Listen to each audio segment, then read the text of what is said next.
Magandang araw sa inyong lahat.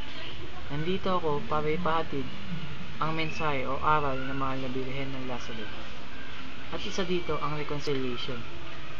Ito yung paghingi ng tawad sa mga taong nagawan mo ng kasalanan at pagtanggap sa mga taong nagkasala sa iyo.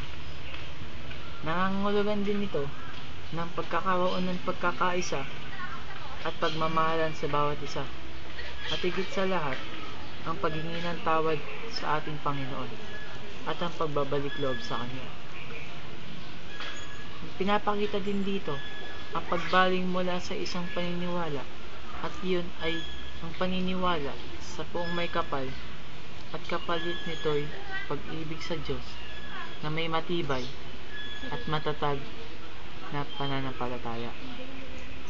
Ang ganap na pagbabalik loob ay nagdudulot ng kaligayahan hindi lamang sa ibang tao, pati na rin sa ating mga sarili.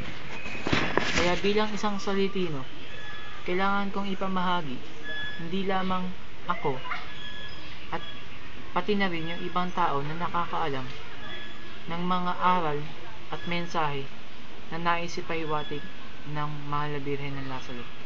Maraming salamat.